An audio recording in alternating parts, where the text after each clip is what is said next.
तो एक काम करो। अगली बार जब कोई धार्मिक व्यक्ति तुमको कोई आर्ग्यूमेंट दे ये साबित करने के लिए कि ईश्वर का अस्तित्व है, तो उसको पूछो ये सब रहने दे। आर्ग्यूमेंट तो बहुत सारे हैं, मुझे वो एक आर्ग्यूमेंट बता जिसकी वजह से तू ईश्वर पर विश्वास करने लगा। वो आर्ग्यूमेंट जिसकी वजह से आपका कॉरेस्पॉन्डेंट नास्तिक से आस्तिक बन गया। अगर आप ये सवाल पूछेंगे तो आप पाएंगे कि ज़्यादातर लोग जो ईश्वर में विश्वास करते हैं वो किसी भी आर्ग्यूमेंट की वजह से आस्तिक नहीं बने। उनका आस्तिक बनना सिर्फ एक कारण से था, और वो कारण था कि जब वो छोटे थे तो मम्मी डैडी ने उनको कहा विश्वास कर लो बेटा, और चूंकि वो बच्चे थे उनके पास कोई और तरीका था नहीं ये जानने का कि उनसे जो कहा जा रहा है वो सच है या झूठ है। There is only one reason why they believe in God, and that reason is childhood indoctrination. बचपन में वर्गला दिया जाना।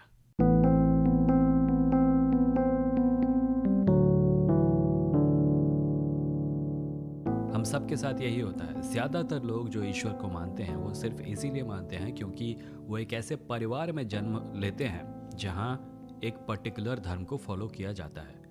मुसलमान आमतौर पे मुसलमान इसलिए होते हैं क्योंकि उनके परिवार मुसलमान होते हैं। हिंदू आमतौर पे हिंदू होते हैं क्योंकि उनके परिवार हिंदू होते हैं। क्रिश्चियन आमतौर पे क्रिश्चियन होते हैं क्योंकि उन्होंने क्रिश्चियन परिवारों में जन्म लिया होता है। ये जो आर्ग्यूमेंट्स होते हैं जिनका इस्तेमाल करके लोग ईश्वर के अस्तित्व को साबित करने की कोशिश करते हैं, वो असल में ईश्वर के एग्जिस्टेंस को साबित करने के आर्ग्यूमेंट्स हैं ही नहीं, वो जस्टिफिकेशंस हैं। वो जस्टिफिकेशंस हैं जिनका इस्तेमाल करके लोग अपने विश्वास को जस्टिफाई करने की कोशिश करते हैं। क्योंकि 15, 16, 17 साल की उम्र में जब हो सकता है ये आर्ग्यूमेंट्स उन्होंने पहली बार पढ़े हों, तब तक उन्हें इन आर्ग्यूमेंट्स की ज़रूरत नहीं थी। तब तक वो ईश्वर को मानने से संतुष्ट सिर्फ इसलिए थे क्योंकि उनका परिवार संतुष्ट था और उन्हें किसी और कारण की ज़रूरत नहीं पड़ी। पर फिर वो और थोड़े बड़े हुए, उन्होंने स्कूल कॉलेज में विज्ञान के बारे में सीखा, उन्होंने दुनिया के बारे में सीखा, उन्हें पता चला कि दुनिया में बहुत सारे धर्म हैं, इन धर्मों में मन मुटाव है। उन्हें पता चला कि विज्ञान के कई तथ्य उनके धर्म की किताबों में लिखी हुई चीज़ों को झुठलाते हैं, और इसीलिए उन्हें ज़रूरत महसूस होनी शुरू हुई अपने धर्म को जस्टिफाई करने की, कारण देने की कि मैं इस कारण से विश्वास करता हूँ।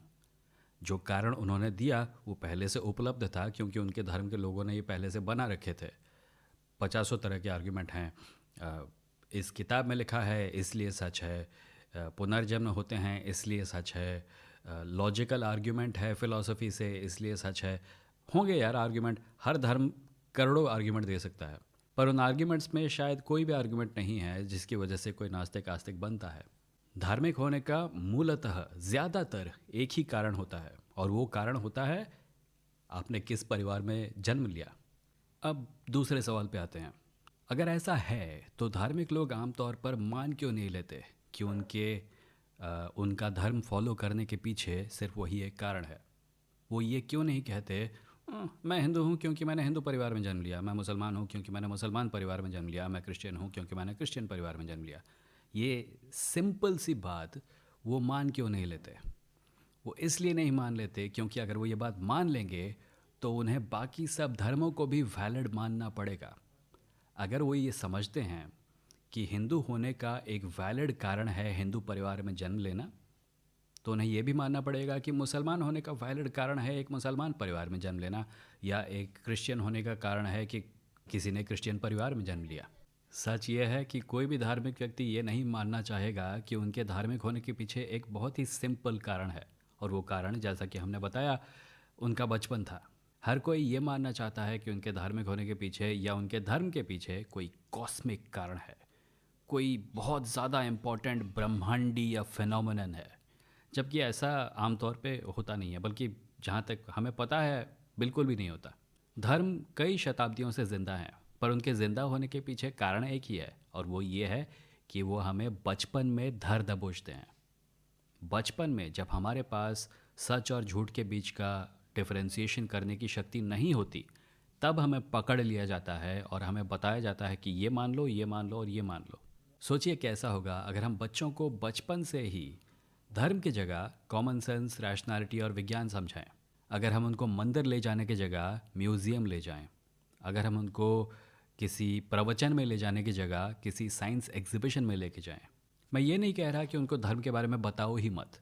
मैं कह रहा हूँ कि उनके मानसिक होराइज़न को एक धर्म में लिमिटेड ना होने दें। हर बच्चे को एक से ज़्यादा धर्म के बारे में एक्सपोजर मिले ताकि उन्हें पता चले कि ये वे ऑफ लाइफ एकमात्र वे ऑफ लाइफ नहीं है। दूसरे लोग कुछ और मानते हैं और कुछ लोग ऐसे भी हैं जो कि किसी भी चीज़ को नहीं मानते, किसी भी धर्म को नहीं मानते, जो कि नास्तिक हैं। अगर बच्चे को बचपन से एक वाइड कैनवस मिले तो हो सकता है कि जब वो 15, 16, 17 साल की उम्र तक पहुँचे उसके अंदर अपने धर्म को जस्टिफाई करने की उग्रता ना हो।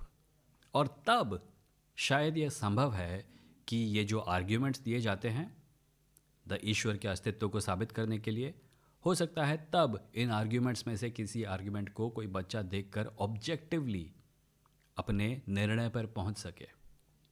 पर इस समय ये आर्ग्यूमेंट्स हैं ही नहीं, ये किसी चीज़ को जस्टिफाई करने की कोशिशें हैं। और जो लोग इन आर्ग्यूमेंट्स के इस्तेमाल करते हुए दिखते हैं वो ऑब्जेक्टिव नहीं हैं, क्योंकि उन्होंने अपने मन में गोल पहले से बना लिया है। वो आर्ग्यूमेंट्स को देखकर किसी ऑब्जेक्टिव निर्णय पर नहीं पहुंच पाते क्योंकि उन्होंने निर्णय तो पहले से ले लिया है और उनका निर्णय यह है कि उनका धर्म सही है, ईश्वर का अस्तित्व है और बाकी सारे धर्म गलत हैं।